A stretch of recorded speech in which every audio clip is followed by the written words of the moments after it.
All right, hey, what's up, everybody? Welcome to another podcast, MEDCAST, where we talk about art things, concept art, education, learning, drawing, painting, whatever it might be. Now, every once in a while, I get these emails from a lot of, students that are either in high school or art school, and they're doing these projects, and oftentimes they have to interview somebody out in the industry or doing something art related. And I don't always have time to respond to them, but I figured for this one, I got a list of questions for their interview project, and I figured I'd just record it so that I can answer the questions publicly, and maybe it might help everyone else. So, so thanks to, what was his name? Emmanuel Ortiz for sending these questions, and we'll go ahead and kind of jump right into it. And I kind of skimmed through the questions before, so I didn't really I didn't plan the answers ahead of time, so this is going to be kind of raw and honest and just straightforward. And from what I can tell, the theme is about the questions are seem to be mostly about art school and whether or not you should go there. So anyway, jumping right into it, question number 1. All right, so the question is, I know that you went to the Art Center College of Design in California, and I wanted to know how much you attribute your success, whether that be technical, financial, etc., to the school. All right, so I get a lot of questions about Art Center. I'd say a big chunk of my quote-unquote success, whether it's financial or skill-wise, I'd say a big chunk of it is definitely from going there. But, I think the question that's really underlying here is, do you really need to go to art center or art schools in general to succeed as an artist? No, I don't think you do. If that was the underlying question.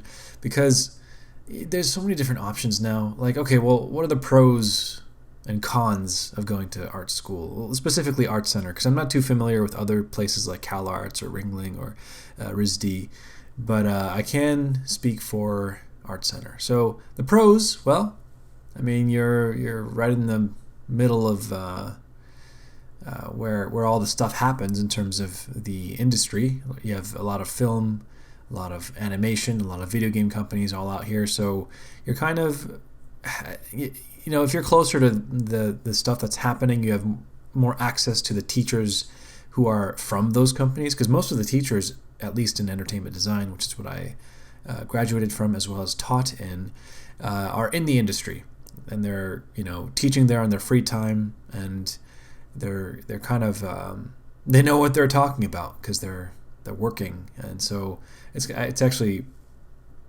a really big favor that the teachers are doing by spending time and teaching at the school, as well as the illustration program. They have incredible teachers there like Will Weston and what was his name? A couple other people that just have brilliant minds. And so I guess the main pro is that you're in connection with these types of people, right? Another pro is obviously you're there with a bunch of people who are usually at a pretty high caliber of skill already, and you're in a sense competing with them. I know people like to say, well, it's art, it's not about competition, and I think I've even said that before, but it depends on the mindset. I think if you beat yourself up to the point where you don't progress forward, then it's probably detrimental. But I think an environment like Art Center provides a pretty good place where you compete in such a way that it's like, okay, well, I want to get better, and so do they. And in a way, it's mutual, because if you get better, then they see you, and they want to get better, and it's kind of like an exponential thing. So in the end, it's a win-win, right? Sometimes people don't do their best work there. I don't know, but that's another pro. And the people you meet there, not just the teachers, but also the students. So the people you start your schooling with, you end up with for the whole time, usually, and then those people forever. Like the people I went to school with and graduated with, And some people didn't even make it to the end because they didn't have to. They already got jobs like midway through. And I certainly could have done that too, but I just, decided to finish because I was so close to the end. And you end up having those connections, and they go off to big places, and then they know you. So job-wise, you kind of have connections. And I'm sure there are a couple other pros, like, the feeling of being at boot camp, and you have this feeling at the end where it's like you went to war with these people, because the work is hard. The workload is pretty intense, and usually by the second or third term, it filters out the people who cannot go through with it. Now, is that all necessary? I don't think so. It definitely over-prepared me for what's actually out there. Like I was just talking to my other friends earlier today about this. Like when I graduated, or even when I was still there and working during the summer because we didn't have summer terms for our program, the workload at Art Center was way harder. And so when I actually got to studio work, it just wasn't. I was expecting more. I was expecting more pressure and more things that I had to do. So. And then afterwards, after I graduated, I went to ArenaNet, and where at Art Center we had very quick deadlines, like 2 weeks to do 6 different projects for 6 different classes. So you have a lot of pressure there. But at work, when I was working at ArenaNet, it was like, okay, they'd give me a prompt for something, whether it's a character design or a weapon set or an armor set or an environment. They'd say, okay, yeah, go for it. And I'm like, okay, well, how long do I have to do this? Do I have 2 days, 3 days, 1 week? Like, oh, no, we need this like a month from now. So kind of take your time and make it awesome. I'm like, what? And so that's not always the case, by the way. I've heard of some serious crunch time at places like Naughty Dog and other fast turnaround places. And I can't speak for films because I haven't done much work in films, but that's what I'd say about Art Center. But the thing is, those are also things that you can learn on the job.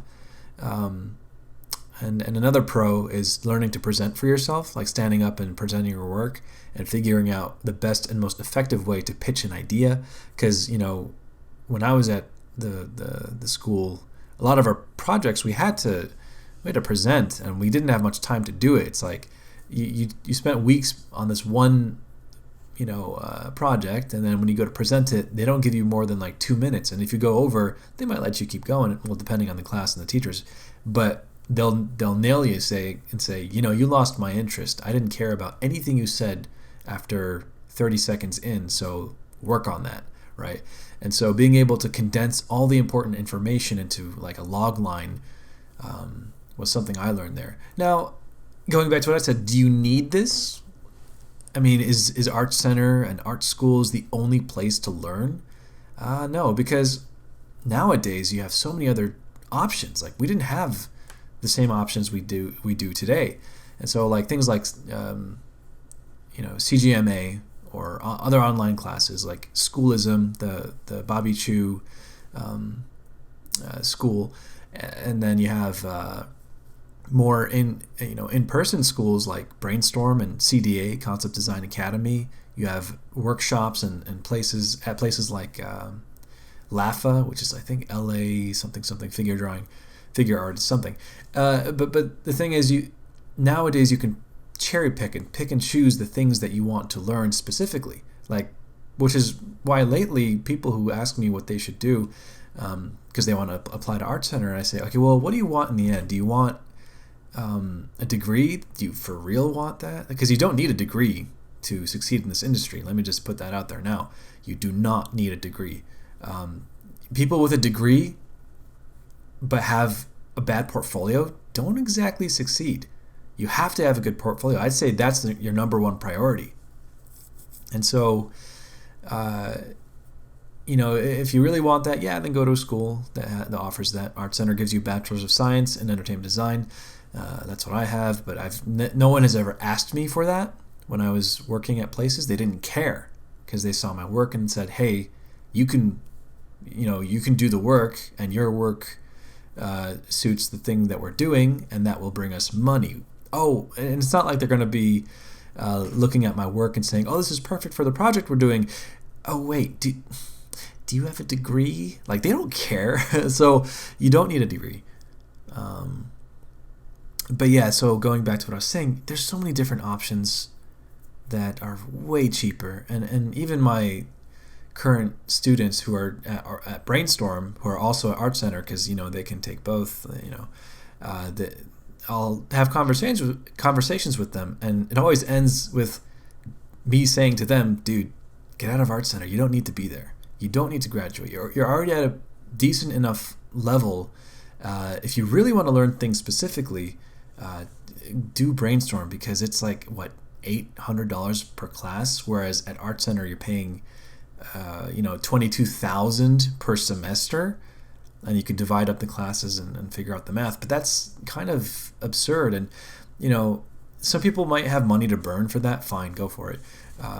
But if I was in your position, at that age, and I was trying to figure out how to get to where I am now with the same goals of being able to do concept art, illustration, all that stuff, I'd say I would probably maybe go to Art Center for a few terms, and then probably just go to CDA, Brainstorm, probably take some classes on CGMA, because at all these places it's the same teachers, right? I mean, I was teaching at Art Center and Brainstorm, and so like it's the same content. You're just paying for way less. And the reason I like Brainstorm more right now is because it's really catered. It's like people want specifically just character design, so they'll come to that class, and they're coming there for my name. They're like, we know you, we know your work. Whereas at Art Center, I was just kind of part of the curriculum, and some people didn't, they didn't even know me, and that's fine. And so regarding the cons about going to Art Center or just art schools in general is, you're part of a degree curriculum, and that degree curriculum has to be accredited. So, which means like to get a degree, you have to get a certain number of hours, right? Or credit hours, right? And unfortunately, that includes stupid classes like that are completely irrelevant to your goals. And so I'd say one of the cons of Art Center is like I wasted a lot of time and money on classes that had zero impact on what I actually wanted to do. Like, postmodernism class. Like, who cares? Like, I could probably watch one YouTube video that sums up everything that you just taught me in 14 weeks, and then stuff that I don't care about, and it doesn't change anything that I'm doing for my work. But that it was like a bunch of classes like that. So in order to graduate, or even going through with a degree, it's like you're taking useless classes. And it's like they have to do that because of the degree audit. If they wanted to make it really streamlined and effective for just making you a machine and amazing at that whatever discipline you're going for, then they would cut out all the BS and say, okay, just take these classes, and you're gonna get exactly what you need for your goals, right? Another con, obviously I mentioned this before, is the price. Not everybody can burn $22,000 every 14 weeks for a semester. That's absurd. When I was there, it was expensive, but it was $14,000, and it's crazy to think that in the I graduated in 2014. For 3 years, it's already gone up to 22,000, and it goes up 1,000 every year. That's insane. That's extortion. Another con, I don't know if this is entirely a bad thing, but because of the intense workload, you're taking a lot of different classes at the same time that are pertinent to your goals. But because of that, you're spread thin. You can't focus all your time and energy on, let's say, architecture design, because you also have character design later that afternoon, and then the next day you have color theory, then the day after that you have advanced perspective, or whatever the arrangement might be. And so you're spread thin amongst so many different things, which is good because it teaches you to kind of manage your time, but it's not the most effective way to focus on, let's say, perspective, or technical skills for constructing three-dimensional objects just with a pencil and paper. I'm like drawing 3D shapes. That's what I mean. And so the con would be that you can't really cherry pick the specific things. And you might ask, well, if you're not at that school or another school that has a curriculum for you, how are you supposed to find out what you need to know? Well, I mean, the resources are pretty free out there on YouTube, or wherever you might Google it. Like, what do I need to do to become a concept artist? How many videos are out there on this? There's so many, and there's so many panels. Like, if you look at GDC, the Game Developer Conference, there are panels from art directors from the companies telling you exactly what they're looking for.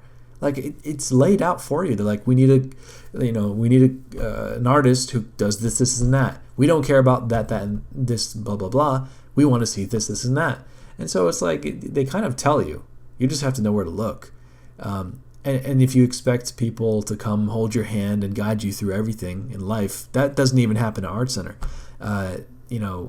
You'll be left behind. You got to take up responsibility to be able to do those things on your own, which is figure it out. And so, at least I just helped you out with that. Go look at the GDC vault of the panels of the art directors. That's a good start. And if you go to brainstormschool.com or whatever their website is, and you look at the classes they have, it'll give you a good idea of what is in demand in the industry.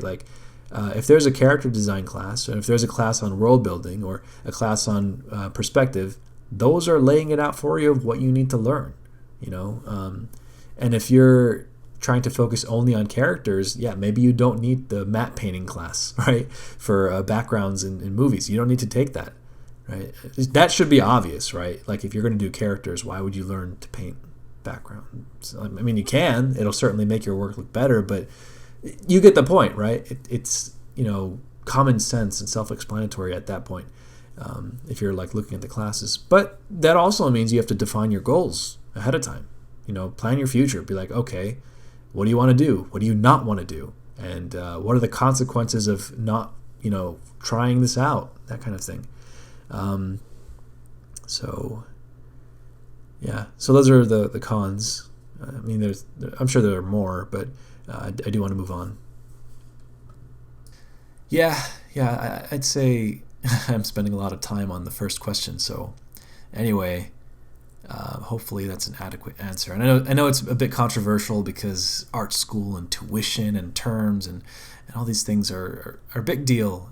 But my answer is, if you have money to burn, or if taking out loans is not a big deal to you, then go for it.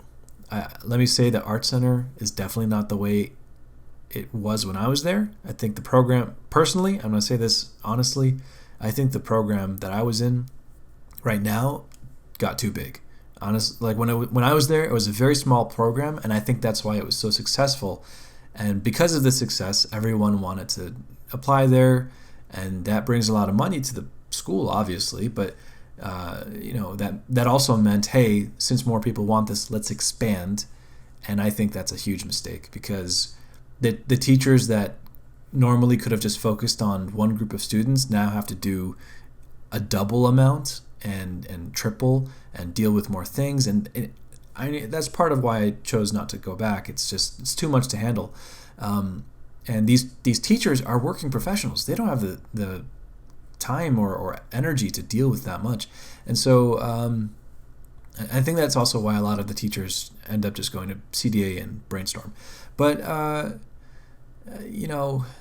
it's just gotten too big. By the way, if you're in the program now, still, that's awesome. You're still going to learn a lot, and you're in it. You're in with your buddies, and it's a very demanding curriculum. But I'll honestly say that you can still get that kind of education, maybe not as holistically because it's not like a degree system elsewhere, but you can still get it in different places. Hopefully I didn't offend too many people there. Okay, so moving on to question number 2, which is, do you value post-high school education for art, specifically at an institution or online classes? I mean, yeah. I mean, I guess my first diatribe covered that with the first question. But the thing is, it's not just after high school. It's forever. I'm still learning. I'm still behind in a lot of things that I still want to learn. And even the most renowned professionals, they're still going to classes and going to figure drawing and learning and reading books. There's no end to it. And so if you have access to an online class or institution, go for it. But going back to what I said, you don't need to do a degree system. You don't need that unless it's what you want, But let me tell you, like, if you're looking for that university experience with like, frat parties and all that garbage, you're not going to find that at Art Center, or at, actually I heard Cal Arts was a big school for parties. I don't know. I went to their Halloween party once, and that was insane. Like, they were like, nah, I'm not even going to say it. Okay, so anyway, moving on. Question number 3. Was the grading system lenient? As long as you tried, you did well. Or was there a standard one had to meet? Could be somewhere in between. It depends on the teacher and it depends on the class. I'd say the system was pretty rough, and it was that, there's going to be some people who are rock stars who are always doing the best, and that usually sets the standard, and it's a model of what happens in real life. And that, I think that's a good, something that Art Center did a good job of, and that's kind of replicating the real life, I guess, the way things play out in any given domain of human activity. There's always going to be a couple people who are doing really well, and because of that, everyone else has to work towards that. And those people that are doing well also have to work really hard. Otherwise, they'll fall behind, because you can't just rely on talent or what you already know, because the teachers are industry professionals. They'll still push you and say, no, you got to keep going. Yeah, you might be doing well, but I want to see you do better, right? So, it's not that you can go in there and be graded on a curve. And even if you are, the grades don't matter. You might graduate with honors, and you might have finished all your projects, but if your portfolio still sucks, you're gonna have to still try harder and go back and look at the parts where you can do better, and see what it takes to kind of match up to what the industry would want. And it's like, how do you answer that question? Like, how do you make your work good enough for the industry? Well, put yourself in the position of an art director. Look at your portfolio and look at something that's successful. And by successful, I mean look at the artwork from major IPs or smaller IPs, depending on if you want to go big, indie, or independent, or just on your own. Look at what's working and ask yourself, would I hire myself or would I hire that other person, right? And so, and I have talked about, don't compare yourself to other people.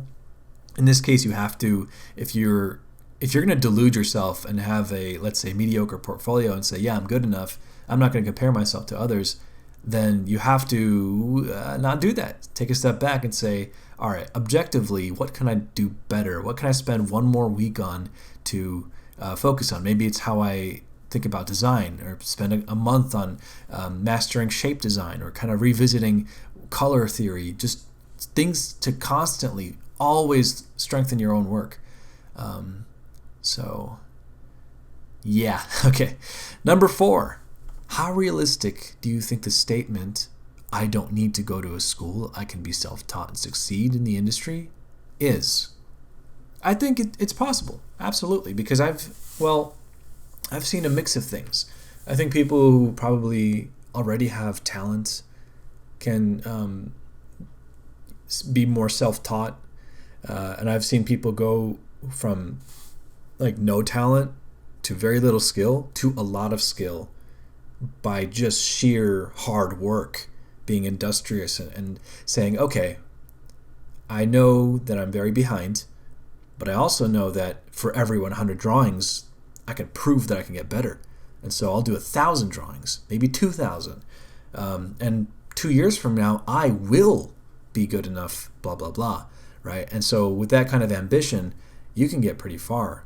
But if you expect, to say, oh, I'm self-taught, I can be self-taught, and then, you just draw maybe once a week, you do a design assignment for yourself, or maybe once, maybe like for a couple hours, then you go back to League of Legends, then you go back to watching movies or whatever.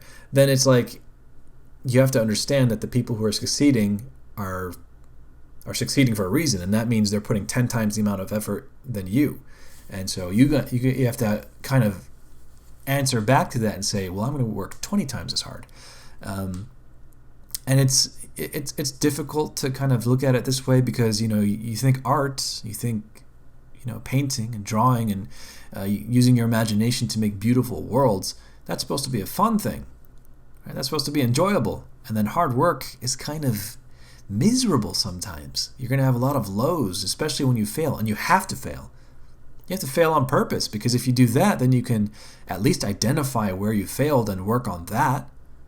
And so, yeah, I don't think it's realistic for everyone, but I think there are people out there who can prove that this statement is possible, which is, I can be self-taught and succeed. So, yeah, that's my answer for that. Number 5. Okay. Parentheses, loaded question. I'm curious to know, how fair do you think it is that some people graduate from institutions with a lower quality of work than one would expect? A student who prepares to become a physician is expected to have incredible knowledge and really be the best of the best in order to complete that journey. Why is it then that art students can graduate so easily, even though it can be equally as competitive? Is this sort of disrespectful to the trade, the attitude that anyone can easily be an artist? Wow. Okay, so you're right. That's quite a question. Okay, let's say you graduate, and like I said before, you did the curriculum, you did the work, you have a portfolio, you follow the exact same curriculum as everyone else, and when you graduate, your portfolio isn't so great. And then, to say, at the end of the question, it says, the attitude that anyone can easily be an artist. Well, I don't think that's disrespectful to the trade, because in this case, it's still not equality of outcome. That's not the point here.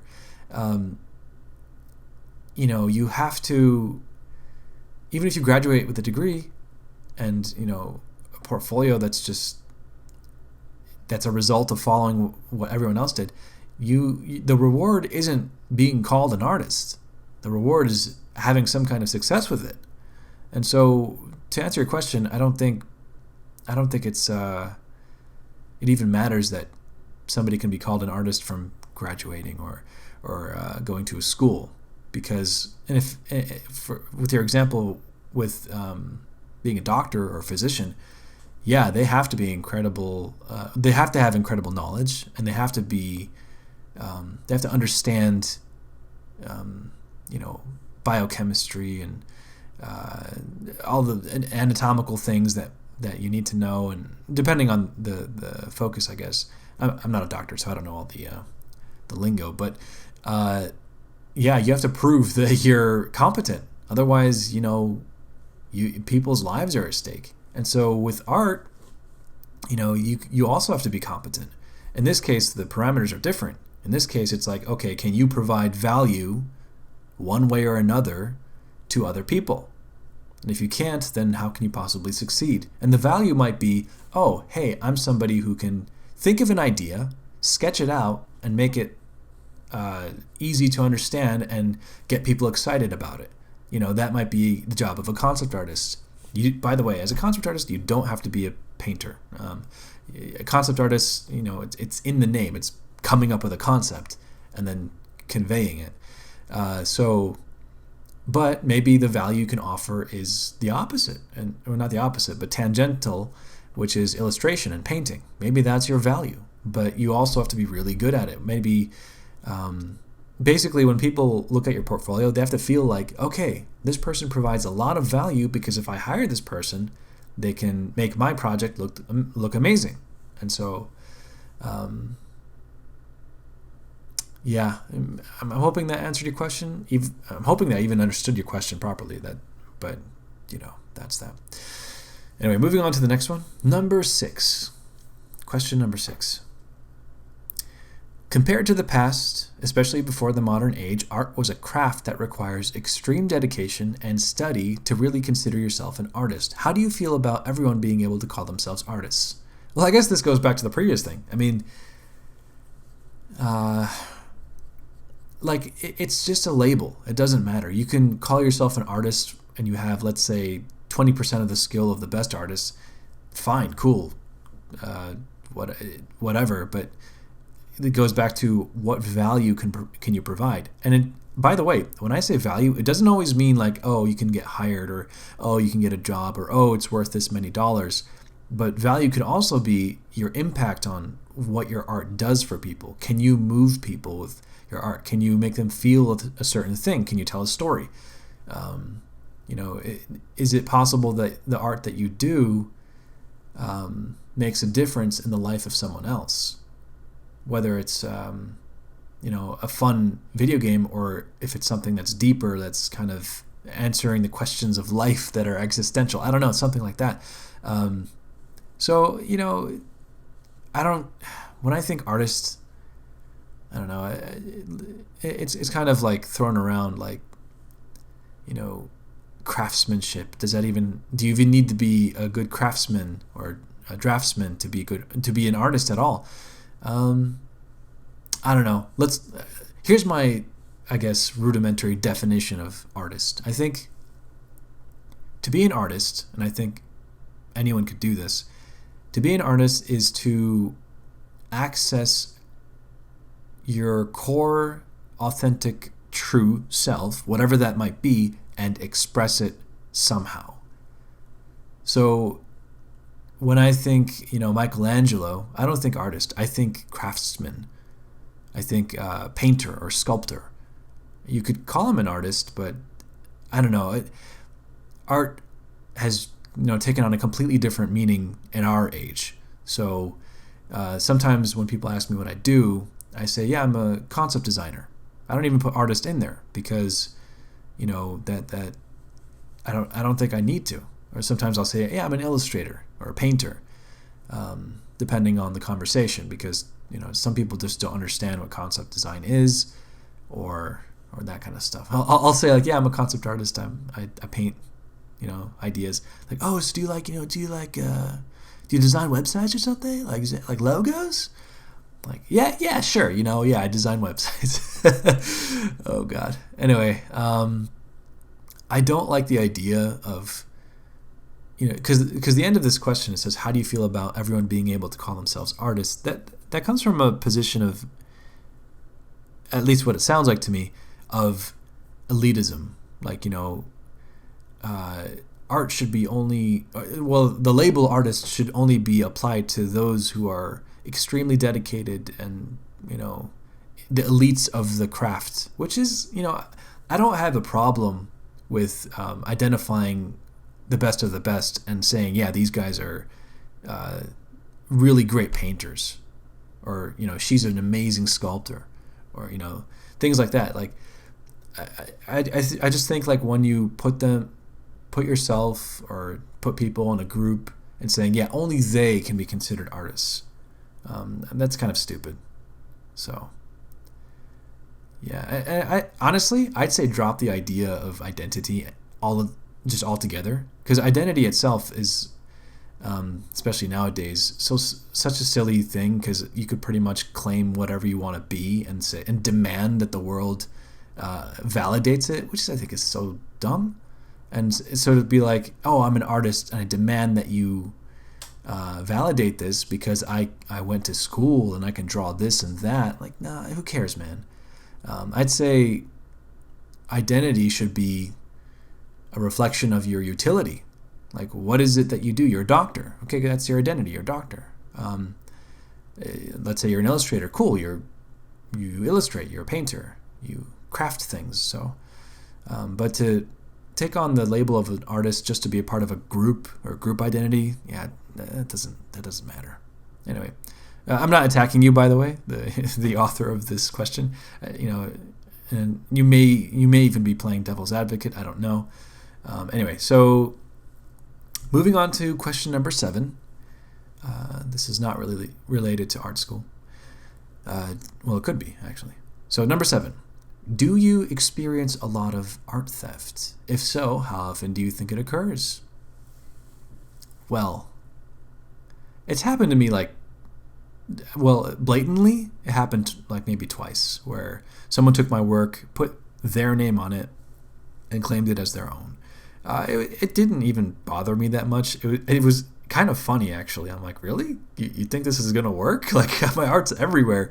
Anyone could do a reverse Google image search and know that it's not yours. So, but let's say that happens to a smaller name who does this really cool piece, and somebody with more followers takes that and steals it. Yeah, that is pretty messed up, I think. But I don't think it happens that often. At least I don't see it. And if it does, do your part to kind of call it out. I guess in another sense, I do. Sometimes I do get annoyed, but I don't really have a right to go and say stop doing this. But I do get annoyed when people study my work too much, and then their work is just kind of like an extension of mine in a way. And I can see the same face ratios that I draw all the time showing up in their work, which is fine because I did that too when I studied other people like J. Scott Campbell and Joe Mad and Leyendecker. So I guess I understand it's a good start, but my recommendation, by the way, if you do that, is to not only study one artist's work, but many artists. And so that way your final result is an amalgamation of so many different artists that you've studied, and you end up with something entirely new and original. That's kind of the idea of originality.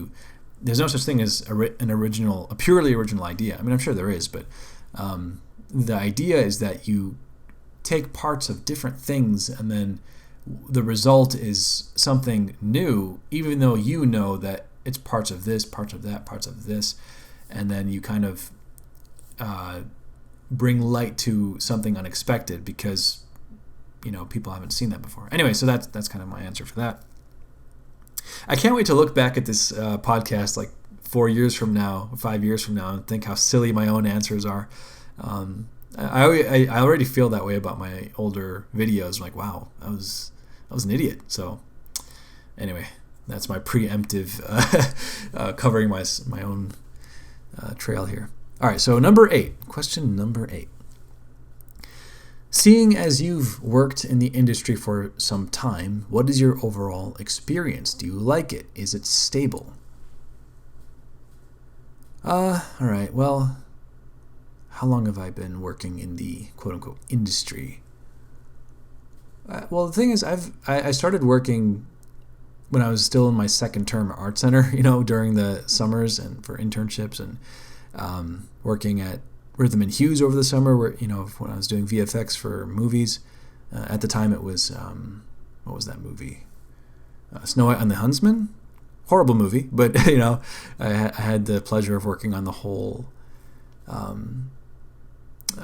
Enchanted Forest scene, so that was pretty cool. And I did some VFX concepts for the Queen when she spun around and turned into crows. That was kind of my thing.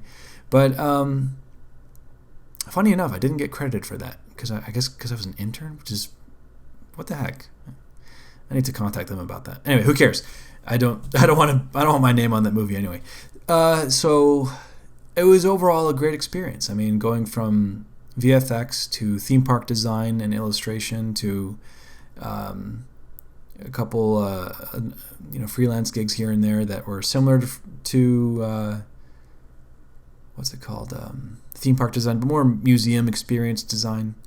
By the way, those are things that aren't talked about at all in most of the concept art world stuff, because we're usually focused on video games and movies, but theme park design is a really untapped world of art. If you like going to theme parks like Disney World, Disneyland, wherever you might be, and you just love coming up with ideas and thinking about different things and how you can design experiences, definitely look into theme park design. They pay way more than video games, let me tell you that. Like for me, it was like 3 times as much as what I was making doing video games. Anyway, is it stable? Well, it depends on what you want to do. For me, I did not like staying in any studio. And I don't think it's to do with the studio, because all of them were great. Providing like a bunch of free food all the time, and just, a place to be creative and do art. But for me, I just personally, at least for now, I don't like working for other people's ideas. I know it sounds kind of silly, but like I'm at a place in my, I guess, career where I want to explore the possibility of doing my own thing. And so far it's been successful, with launching Patreon and doing, freelance stuff, which is tapering off. But, it gives me the opportunity to really get better for myself and really challenge the claims that I've made of, yeah, I can do that, I can do this, but can I really? And so this is my chance to kind of do that and self-crit and work on that. At the same time, providing, instruction for a lot of people, and, doing the Patreon where I have assignments and I assign specific things for beginners, medium, as well as advanced, is pretty fun, because then I get to exercise that, teacher mode again. So anyway, like if you want to, I don't know, like going back to the question, is it stable? It depends on what you want to do. And it depends on how good you are, of course. And if you're really good, yeah, you could, if you want, stay at a studio for a pretty long while. I don't know. I think the nature of artists, from what I've seen, I don't know very many artists at all who like one studio and stay there. They tend to act like gypsies, where they're jumping around and working at different places. I think my friends over at Disney Animation, they've been there for a while. So it depends. If you really love the company, then you might stay. But I have had some places and some projects where they didn't work out, as in like, yeah, we started it, the pay was really good, it seemed like it was stable, but then the client on the other end was just like, I'm going with a different company. And so the whole thing falls apart, and then you're back to square one looking for something to do. So that does happen, but it hasn't happened too much. I'd say seldom. So. And then the last part of the interview questions is, if you want to leave any extra comments, feel free to. I hope the questions weren't too biased. And thanks so much for letting me ask you blah, blah, blah. Yeah, you're welcome. So any extra comments? Yeah, I'd say anything that I've said in this interview or podcast or in these answers, don't take my word for everything. I'd say kind of have your own opinion, but also let yourself be informed by other people as well. I'm not some end-all, like know-it-all about everything. This is just from my experience, and my answers are probably very biased and weighted towards a certain, I guess, way of thinking. So, but as Jordan Peterson always says, speak the truth and bring that forward. So that was my true, honest, immediate reaction to these questions, and hopefully that was helpful to you. And yeah, all right, I guess that brings it to an end. Hopefully you guys are all doing great, and if you have any thoughts or concerns or questions about what we talked about here, or if you have any questions about Patreon or the assignments, feel free to leave them below. Maybe because the patrons I have, we have a Discord, and we always, like, we're not always, but we're talking about a lot of things there, and they're watching the videos too, and they're kind of answering comments and here and there. So all right, cool. Hopefully I'll have another video up soon. I want to do a sketching video where I'm sketching in my sketchbook. That's kind of what I have in mind right now. And yeah, I'll see you next time. Thanks for tuning in.